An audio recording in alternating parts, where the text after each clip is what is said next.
I'm Angela. I am the Global Sales Dev leader here at Outreach, and I'm excited to show you how I start to look at my team, how they're doing, figure out what they're doing well, and figure out where they need help. So the first thing I do when I come in each day is I really start with the daily activity report. The reason the daily activity report is so important to me is because when I think about the 4 things that I'm looking for my team always in regards to our pipeline pacing numbers is, are they doing the right activities? Are they talking to the right people? Are they saying the right things via email? And are they saying the right things on the phone? So I'm going to walk you through how I start with that. And that really is, are they doing the right activities? So here in the daily activity report, I can filter down, see how they did yesterday, come over here, filter for my team. And here we go. I know exactly how many prospects they were added to the team, were added by each member of the team, how many outbound calls that person made, and how many overdue tasks they have. So this is always a good indication to me that they're keeping pace with where we need to be. If any of these start to look awry, I can start to dig in and go, what's going on here?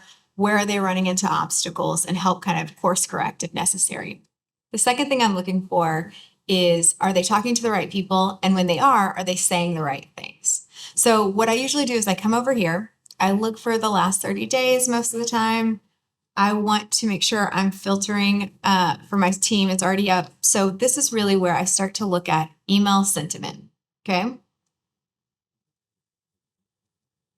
Geringer, pulling up my team. Okay. So one of the things I want to look at is the positive and negative sentiment here. I really like to dig into objections because that gives me an indication of where we can be doing better. So with this particular, this follow-up sequence, that's where I'm seeing a huge amount of objections. So I can dig in here and look at why are they objecting? And then this helps me decide how I need to coach my team, how I need to enable them, where they're getting hung up in the sales process. The other thing I can really look at is I can start to look at who they're talking to. So you'll see here these personas right now are operations or others. That gives me a good indication that their prospecting strategy is a little bit off. I need them to get tighter with who they're talking to. That's why a lot of times we'll run into objections, is that they're just talking to the wrong person. So the other thing I want to see is when they do get somebody on the phone, right? The right person, the right messaging, are they saying the right thing when they're talking to them on the phone? So I like to come over here to the call performance report. This gives me a good indication of how they're performing on the phone. So I'll filter for myself again. This is my global team at a quick glance. And this is where I start to come down and look at each individual rep. Okay. So I can see Marcus made this many calls. This is great. Let's go over into call dispositions, because that's where we really get to see like what the good stuff is, where we can help, right? So here we're looking at Marcus's. He's made this many calls. I start to scooch over and it looks like he's doing well, right? The thing that I see here for Marcus in particular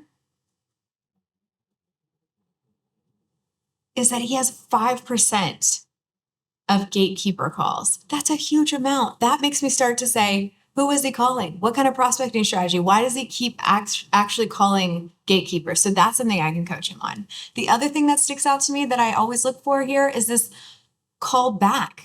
There's a tremendous amount throughout the whole team that's the highest percentage. So that makes me think they're not driving urgency enough. They're not able to like really convert that call. They've got somebody on the line, but instead of getting the meeting booked, they're getting a call back request. Okay, so first thing I'm going to do today during my morning huddle is go, hey, what's going on? What are you hearing on the phones? Why can't we push through? And in that way, we'll start to see that number come down.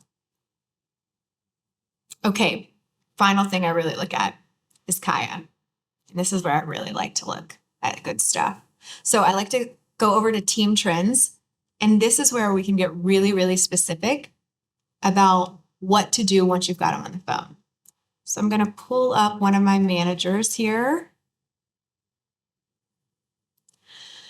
So here, what we like to do is we like to ensure that the reps are not talking more than 60% of the time. So you'll see this here. Everybody on this team is speaking under that 60% threshold. So that's really great. They've been coached really well. Kudos to that manager. The other thing I like to look at is how many questions are they asking on average? 2 questions, that's good. If they can get 2 questions before that call's over, I know that they can make an impact with that person.